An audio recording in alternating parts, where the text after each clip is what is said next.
Estamos aqui no SEBRAP. O SEBRAP realiza hoje, sexta-feira, 27 de junho, o seminário O Futuro da Comunicação Política.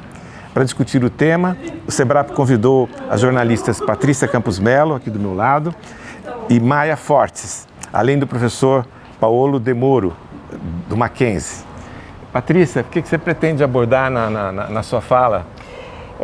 Eu pretendo falar em como esse novo mandato do Trump, como ele está estabelecendo um novo ecossistema de informação, que basicamente ele está normalizando veículos, podcasts, youtubers, influencers de extrema-direita, hiperpartidários, dando um acesso privilegiado para esses veículos e restringindo o acesso de veículos tradicionais, como maneira de manipular ali a narrativa que sai de lá.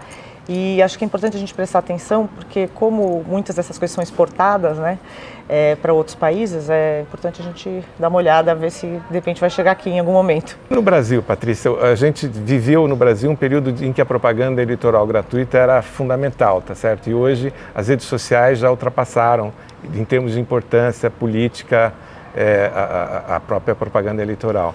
Como é que você está vendo o cenário aqui? Eu acho que ainda tem, de fato, a propaganda eleitoral gratuita. Eu não tenho os números aqui, mas eu não sei bem quem assiste. Mas o que eu acho que ainda tem valor, sim, é que eles chamam de mídia conquistada, né? Por exemplo, na eleição de 2018, em que o então candidato Bolsonaro sofreu a facada, ele teve horas e horas de mídia, né? Nos jornais, nas TVs. E isso, então, quando se fala assim, foi uma eleição da internet, mais ou menos, né? Porque você teve uma coisa forte na internet, mas você teve um candidato que teve horas e horas de exposição na mídia. Então, acho que também não dá pra gente desprezar ou dizer que a televisão morreu, mas o que está acontecendo cada vez mais, primeiro que a televisão está migrando para streaming, né? Está virando uma coisa de YouTube, de internet, e segundo que os cortes, que são muito importantes e que eles circulam nas redes sociais. Então acho que essas duas coisas juntas a gente vai ver no ano que vem mais forte ainda do que antes. E como é que está participar aqui no SEBRAP hoje? Como é que você está vendo? Super, é uma honra, né? Estar aqui no SEBRAP. Super agradeço o convite. Tá, muito obrigado, Patrícia. Obrigada. Tem ao meu lado aqui a Maia Fortes, que é diretora executiva da Associação de Jornalismo Digital. E é um pouco sobre esse assunto que ela vai estar falando hoje aqui no SEBRAP. E a minha pergunta para você é: o que tem mudado no jornalismo aí nos últimos anos?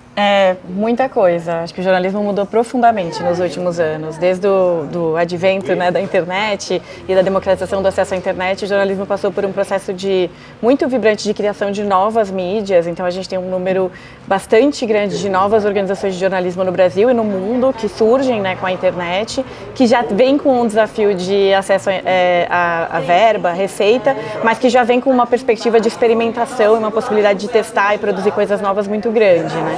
A gente teve também um contexto grande de crise do ponto de vista de sustentabilidade por conta da publicidade, então a mídia tradicional acaba tendo que buscar outras formas, né, de captação de receita, mas junto com esse momento, né, de mudança um pouco do antigo, existe uma criação aí desse novo que criou uma gama muito grande de novos veículos, desde veículos nacionais, né, que fazem cobertura política, que tem essa perspectiva mais de mídia tradicional, mas que também surgiram muitos veículos de nicho, temáticos, que trabalham com muita profundidade temas como raça, como gênero, como meio ambiente, como acesso à ciência, né, conectados com a academia.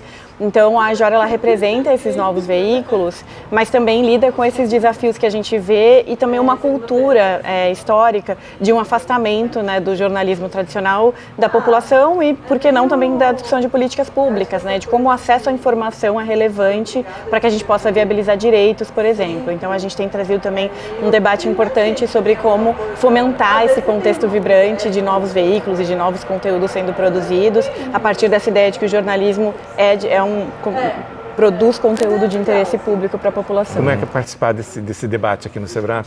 Eu estou muito animada. Eu estava brincando que para mim é como voltar a casa. Eu fiz Ciências Sociais na USP, participei de algumas, fui pesquisadora aqui no SEBRAP em alguns momentos específicos da minha trajetória como pesquisadora antes de trabalhar com jornalismo. Então eu estou muito animada, ao mesmo tempo assim, curiosa com a perspectiva de um debate mais conceitual, quando a gente está tão imerso nesse contexto mais prático que é a minha realidade. Então eu estou bem feliz de estar aqui. Tem aqui ao meu lado Paulo De Moro, professor do Mackenzie, autor de Políticas do Encanto. Extrema-Direita e Fantasias de Conspiração, que analisa os discursos e estratégias da extrema-direita. Paulo, comunicação política no futuro ou agora, como é que você está vendo? Bem, é uma questão bastante complexa, pois a comunicação política é um terreno que muda a qualquer momento, né? Dependendo das transformações do campo político e do campo mediático, né? A gente vive hoje dias, enfim, muito frenético com relação ao que diz respeito à estrutura das mídias sociais, que são hoje o terreno onde se dá o debate político, né? Lidar, enfim, com essas mudanças por parte dos sujeitos políticos que habitam esse meio, esse ambiente, é um desafio bastante importante. Enfim, a gente percebeu certas estratégias, eu venho estudando isso há um tempo, enfim, do campo da extrema-direita, que fazem uso de certas linguagens, de certas estruturas narrativas, discursivas que são próprias das redes sociais, né? Como, por exemplo, o disparate trumpiano sobre o Canadá, anexar o Canadá, ou a Groenlândia, ou o Golfo do México, enfim, esses são mecanismos linguísticos, semióticos, discursivos que são típicos do ambiente das redes sociais, porque captam, né, a atenção, né? Nas redes você precisa se impor com declarações fortes, por exemplo, né? E o fato que esses disparates se tornaram cada vez mais frequentes e fortes nos últimos tempos é um sinal de como a estrutura, a arquitetura das redes se tornou capaz de moldar a linguagem da política. Por outro lado, o campo progressista patinou, não chegou tão rapidamente a entender quais eram essas dinâmicas linguístico-semióticas das redes. Agora as coisas são um pouquinho diferentes, mas ainda diferenças, né? Não por acaso a extrema-direita segue avançando, não por acaso Trump ganhou a segunda vez a eleição, justamente quando a Kamala Harris assumiu um tom e um estilo de campanha um pouco mais acuado e um pouquinho, como dizer, mais tradicional.